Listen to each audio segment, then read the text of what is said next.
Bonjour tout le monde, Maxime Miro pour la chaîne YouTube La réadaptation sans complexe. Récemment, je me suis inscrit au congrès annuel de la Canadian Pain Society. Grosso modo, c'est l'association canadienne des chercheurs sur la douleur. Et puis, j'ai plusieurs amis et personnes vraiment intéressantes qui vont faire des présentations.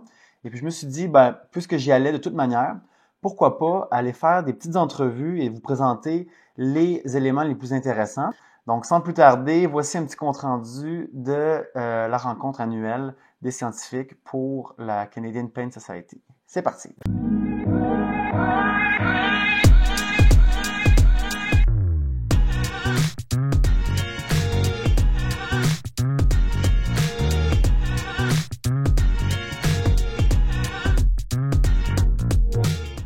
Tournée au CPS, j'étais avec mon ami Pascal Marière-Deschaines qui nous parle de son programme Agir pour moi. C'est un programme d'autogestion complète là, qui se situe sur Internet.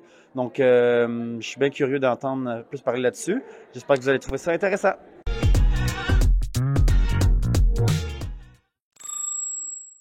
Du programme Agir pour moi qui a été co-développé avec des patientes partenaires, mais également avec des professionnels de la santé, puis une graphiste. Donc, dans le contexte actuel, il existe plusieurs programmes d'autogestion de la douleur chronique en anglais sur Internet, accessibles par tous. D'un autre côté, l'équivalent en français n'existait pas jusqu'à maintenant. Donc, la première phase de mon projet de doctorat consistait de prime abord à co-développer un tel programme d'autogestion qui puisse être suivi par les apprenants sans le soutien d'un professionnel de la santé. Et ce, pour être capable d'offrir quelque chose à cette clientèle-là dans les périodes d'attente. Donc, quand ils sont sur des listes d'attente pour accéder à des services ou encore même quand ils ont accès à vraiment rien parce que manque de médecins de famille, par exemple, ou pour des situations un peu différentes. Donc, pour commencer le co-développement, on a vraiment commencé par établir un partenariat avec des patientes partenaires.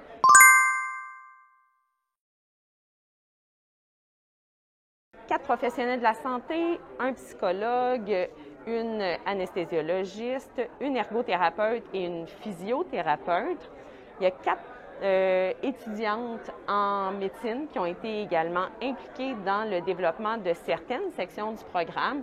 Puis, on s'est allié une designer graphique, donc une graphiste qui m'a accompagnée dans le développement de différents aspects du programme.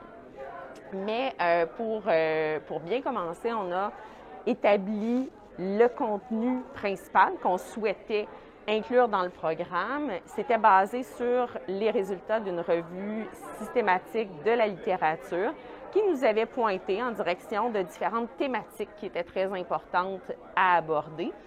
Et on avait réalisé également une étude de besoins au Québec pour voir qu'est-ce que les patients souhaitaient obtenir comme information, qu'est-ce qui était important pour eux.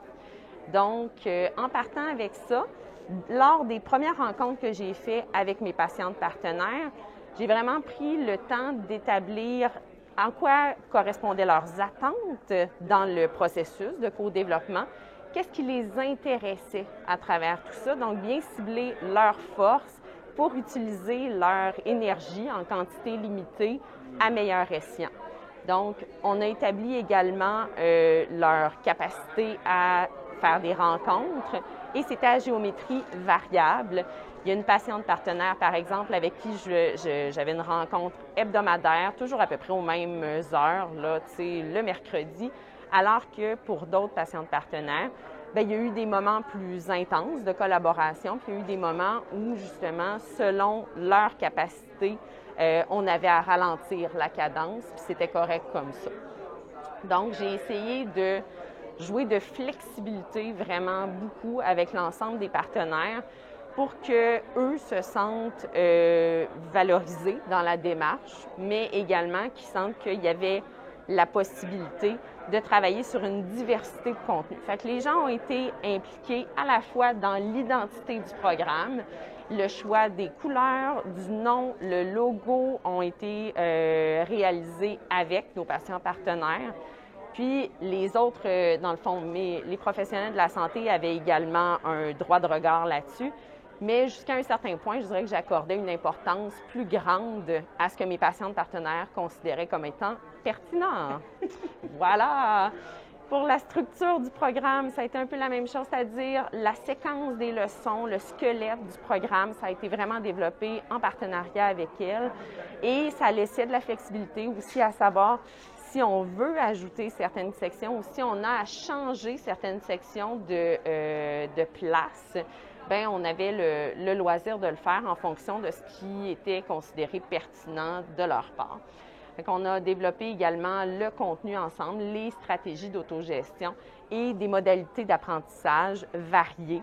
Donc, on avait l'objectif que le programme ne soit pas statique, mais que les gens soient vraiment invités à développer des compétences, donc des compétences en planification, des compétences en gestion de leurs objectifs. Oui, ça, ça devait passer par différentes activités finalement, et ça nous a mené au développement d'un plan personnel qui accompagne tout le programme.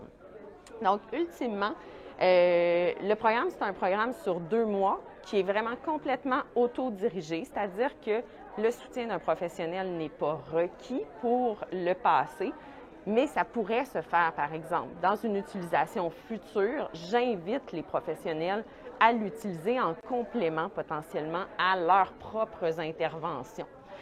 Le contenu des leçons est divisé, donc il y a une ou plusieurs leçons par semaine. Dans un premier temps, on va vraiment essayer d'aller aborder qu'est-ce que la douleur chronique, mais ensuite, on invite les participants à vraiment réfléchir sur est-ce qu'ils sont prêts pour passer à l'autogestion, parce que ça demande quand même un shift dans le paradigme de... Souvent, on est habitué, hein, on s'en va à l'hôpital ou on s'en va voir un professionnel, puis on a l'impression qu'ils vont nous régler la situation. Mais là, c'est vraiment de se voir comme un propre acteur dans sa situation de douleur chronique et de les amener à comprendre que oui, ils peuvent jouer un rôle. Fait qu'on rattache ça à plusieurs choses en termes de est-ce que je perçois que j'ai les capacités de le faire, comment je peux bien planifier les choses pour ne pas sentir que c'est trop lourd pour soi. On les amène aussi à développer des compétences en termes de développement d'objectifs SMART.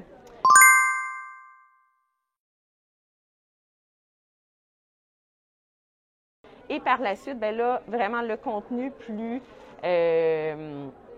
de développement de stratégie commence, c'est-à-dire réduction du stress. Donc là, on va aborder également la méditation de pleine conscience, le pacing, le fait de gérer son énergie, donc de respecter les seuils à partir duquel on sent qu'il y a une augmentation des symptômes, puis de planifier ses activités en fonction de ça. Puis la planification des semaines. Et on a une petite souris ici. Oui, c'est ça. On continue vraiment avec des activités d'étirement. On veut amener les gens finalement à se remettre en mouvement. Donc, c'est quelque chose qui est amené potentiellement par des étirements, mais ça peut être en complément avec justement d'autres formes d'activités physiques. Donc, il y a des vidéos qui ont été réalisées pour permettre aux apprenants de vraiment voir qu'est-ce qu'on les invite à mettre en pratique. Et il y a toute la gestion des pensées, des émotions qui est abordée également, de même que des activités liées aux habitudes de vie, donc la nutrition et le sommeil. Puis tout ça est complémenté, là, comme je disais, par le plan personnel. Donc les gens, à travers le programme, sont invités à plusieurs reprises à aller dans le plan personnel, qui est un document de 54 pages, oui, à travers lequel ils vont aller compiler leurs propres réflexions, mais également leurs activités de planification et le suivi de leurs objectifs. Donc, en ayant collaboré avec des patients partenaires, je pense qu'on a vraiment développé quelque chose qui va être perçu comme étant acceptable par les participants. Mais déjà, nos patients partenaires nous parlent d'un programme qui est engageant, qui est facile à suivre, qui est motivant et qui leur amène vraiment de l'information qu'ils n'avaient pas reçue auparavant et qui est considérée comme étant applicable. J'ajouterais que, dans le fond, à travers tout ça, pour tenir compte du fait que plusieurs personnes peuvent avoir des difficultés de concentration et d'attention avec la douleur chronique, on a fait la narration complète du programme. Donc, les gens peuvent simplement écouter l'information en suivant avec le visuel, ce qui va fort probablement permettre de diminuer le fardeau là, lié à suivre un programme et se mettre en action avec Agir pour moi. Trop cool! Fin. Voilà. Merci Pascal pour ta question. C'était quoi un élément vraiment difficile de ton projet puis un élément full comme positif, gratifiant? Go! Un élément vraiment difficile, je dirais, avec la pandémie, le fait de se mettre sur pause, de recommencer, de se mettre sur pause avec les enfants à la maison, avec le fait de ne pas avoir nécessairement ma concentration normale, j'ai trouvé ça plus difficile. Puis j'avais l'impression que j'avais souvent à m'excuser auprès de mes partenaires parce que on allongeait les délais. Donc ça, je ne vivais pas nécessairement super bien avec ça. Un élément qui a été très stimulant, je ne peux pas... j'ai de la misère encore à croire tout l'aspect humain positif qui est ressorti de ce projet-là. Je voulais développer quelque chose pour une clientèle que je trouvais qui était mal desservie, surtout en période d'attente, mais je ne pensais pas en retirer autant. Avec les patients partenaires, on a filmé beaucoup de témoignages ensemble. Ça a développé des relations très, très intéressantes. Puis il y a comme eu une espèce de synchronicité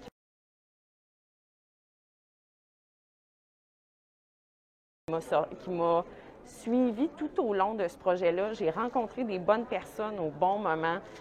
C'est extraordinaire. Fait que ça, très, très, très satisfaite. Oh ben, merci beaucoup pour ton partage, Pascal. Merci. Bonne continuation. Donc, le programme va être disponible à partir de au plus tard l'été 2023. Donc, retenez pas votre souffle, là, mais ça s'en vient quand même. Merci, Pascal. Merci.